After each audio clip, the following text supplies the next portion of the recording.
श्री स्वामी समर्थ सगळ्यांना. मी दीपाली साळुंखे माझ्या ह्या यूट्यूब चॅनलमध्ये तुमचं सगळ्यांचं सहर्ष स्वागत करत आहे. आणि हा माझा पहिलाच व्लॉग आहे, त्याच्यामुळे या व्लॉगमध्ये मी तुम्हाला सगळ्या प्रश्नांची उत्तरं देणार आहे. म्हणजे प्रश्न मलाच पडलेत आणि उत्तरसुद्धा मीच देणार आहे. प्रश्न हे पडलेत की मी यूट्यूब चॅनल कसा सुरू केला, मला इन्स्पिरेशन कुठून मिळालं. मी नेहमी बघायचे यूट्यूबमध्ये की सगळेजण असे व्लॉग करतात, डेली व्लॉग आणि बाकी काही नाही.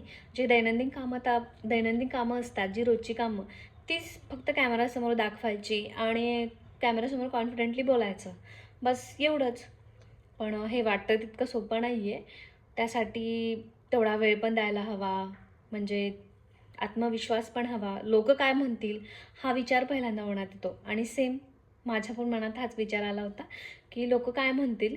म्हणून मी इतक्या दिवस फक्त शॉर्ट्स काढत होते, यूट्यूब शॉर्ट्स करत होते. अशी लाँग व्हिडिओ मी काढला नव्हता. पण मी आज फुल आत्मविश्वासाने म्हटलं आज कॅमेरासमोर यायचं आणि बोलायचं. कारण की मी हा विचार करत होते की अरे चार माणसं काय बोलतील, आपल्या नातेवाईकांना समजलं तर काय. हां ना, अरे ही व्हिडिओ करते, कसं करते, काय करते.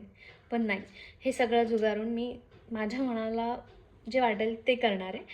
म्हणजे ठीक आहे ना, सुरुवात नेहमी कठीणच असते. मला यातलं काही नॉलेज नाही आहे की काय शूट करायचं, कुठला भाग ठेवायचा, कुठला बॉक्स स्किप करायचा. पण हळूहळू यूट्यूब तर आहेच, यूट्यूबवर सगळं काही मिळतं. तसंच मला यूट्यूबवर तर जशी जशी इन्फॉर्मेशन मिळत जाईल तशी तशी मी माझ्या ब्लॉगमध्ये मी इम्प्रूव्हमेंट करत जाईल. आणि माझी यूट्यूबला मी व्लॉग करायला सुरुवात कधी केली माहिती आहे का? जेव्हा माझे इन्स्टावरती फॉलोवर्स वाढायला लागले, जेव्हा माझा एक व्हिडिओ होता स्वामींच्या प्रकट दिनाचा, तो व्हिडिओ 1 मिलियनपर्यंत गेला, तेव्हापासून एक कॉन्फिडन्स आला की हो, आपल्यात पण आहे, आपण पण करू शकतो. म्हणून मी ठरवलं आपण यूट्यूबचे व्लॉगिंग करायचं. आणि आता मी जॉब स्किप केला आहे, त्याच्यामुळे मला फुल वेळ आहे, वेळ आहे माझ्याकडे. सो मी ही गोष्ट करू शकते. स्वामींच्या प्रकट दिनाचं म्हणजे काय झालं, त्या दिवशी मी ऑफिसवरून आलेले, तर स्वामींचा प्रकट दिन काहीतरी 20 मार्चला होता. सो आम्ही may be 11 March may be या दरम्यान मी ऑफिसवरून 7 वाजता घरी आले. मी आणि माझे हस्बंड बसले होते आणि सहजच माझे हस्बंड रोज स्वामींचे व्हिडिओ टाकतात. सो मी पण त्या दिवशी व्हिडिओ टाकला होता व्हॉट्सअप स्टेटसला. नंतर इन्स्टाला टाकायचं म्हटलं, पण काय झालं, एक छान वाक्य मला दिसलं आणि ते आठवलं की अरे या व्हिडिओला ना हे वाक्य सूट होऊ शकतं. म्हणजे आतुरता प्रकट दिनाची, प्रचिती माझ्या स्वामींच्या अस्तित्वाची, हे ते वाक्य होतं. आणि आम्ही अक्कलकोटला गेलेलो तेव्हा तो व्हिडिओ मी शूट केलेला, तो मी त्यात टाकला आणि माझा व्हॉइस ओव्हर टाकला. पण त्या व्हिडिओला 1 मिलियन प्लस व्ह्यूज आले, कितीतरी शेअर्स आणि कितीतरी लाईक्स, कमेंट्स, खूप म्हणजे खूप. कसं म्हणतात ना, स्वामी कुठल्याही रूपात येतात आणि कधीही काहीही घडू शकतं, शक्यही शक्य करतील स्वामी. तसंच माझ्या बाबतीत झालं. मी त्यापूर्वीचे खूप व्हिडिओज टाकलेले, पण त्यांना कधी एवढे व्ह्यूज यायचे नाही. 1000, 1500, कधी-कधी 500 पण यायचे. पण त्या एका व्हिडिओला 1 मिलियन प्लस व्ह्यूज गेले. सो मला कॉन्फिडन्स आला. मला त्यावेळेस कळलं की स्वामी माझ्या पाठीशी आहेत. आणि त्यांची केलेली सेवा म्हणजे ही एक प्रकारची सेवाच. सेवेचे खूप प्रकार आहेत, पण त्यांनी माझ्या हातून ही सेवा घडवून घ्यायची असेल त्यांना, तर त्यांनी हा मार्ग मला दाखवला आहे. सो मी तेव्हापासून स्टार्ट केलं इन्स्टावरती व्हिडिओज टाकायला. मग माझे छान छान व्ह्यूज यायला लागले त्या व्हिडिओजपासून. नंतर मी आठवडा 2 आठवड्यांनी विचार केला, अरे यूट्यूबला पण आपण टाकू शकतो. आणि आता तर मी जॉब स्किप केला, त्याच्यामुळे मला दिवसभर कंटाळा येतो. घरची कामं आवरल्यानंतर नंतर काय करायचं, बरोबर ना? सो कुठेतरी आपण एंगेज व्हायला हवं ना.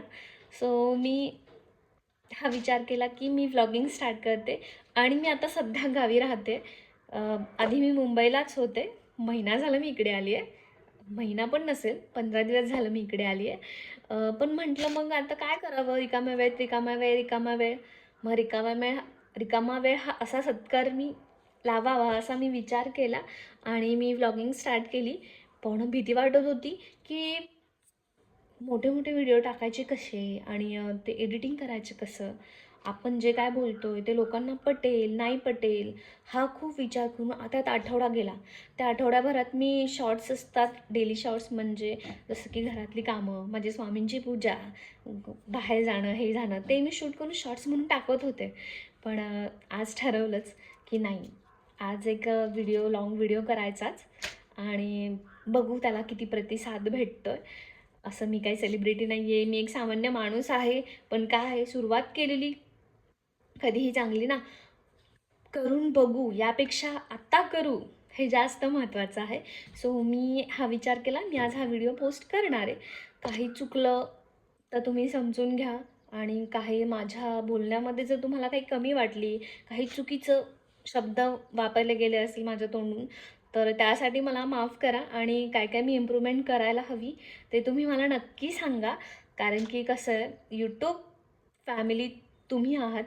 तुम्ही मला सपोर्ट केला, तुम्ही मला सबस्क्राईब केलं, माझे सबस्क्रायबर वाढले, माझे व्ह्यूज वाढले, तर मला खूप म्हणजे फायदा होणार आहे. आणि मला पण आशा आहे की माझ्या दैनंदिन जीवनात जे काही चालेल ते मी तुमच्यापर्यंत शेअर करेल आणि तुम्ही मला असाच सपोर्ट करा. बस यासाठी मी हा व्हिडिओ शूट केला होता. पण ठीक आहे, चांगला झाला असेल, नाही झाला असेल, आता हे तुमच्या प्रतिक्रिया काय येतील हे त्याच्यावर डिपेंड आहे. त्याला व्ह्यूज येतील नाही येतील हे पण अजून मला काय माहीत नाही. पण मी हा प्रयत्न केला आहे आणि नक्कीच स्वामींच्या कृपेने हा प्रयत्न सफल होईल माझा. आणि इथून पुढे मी अजून व्हिडिओ डेली पोस्ट करत जाईल. काय होतं माहिती आहे का, की कामांच्या गडबडीत कधी कधी काम केल्यानंतर खूप थकवा येतो आणि मग मी झोपून जाते. पण कधी कधी मूड असला ना की मी असे व्हिडिओ शूट करते. म्हणजे स्वतःचे कधी मी नवीन ड्रेस घालून बघते, मग त्याच्यावरती रील्स बनवते. हे माझं अवांतर वेळेतलं सगळं रुटीन असतं. सो मी आत्ता याच्याकडे एक रुटीन म्हणून बघेल आणि तुम्ही मला साथ द्या.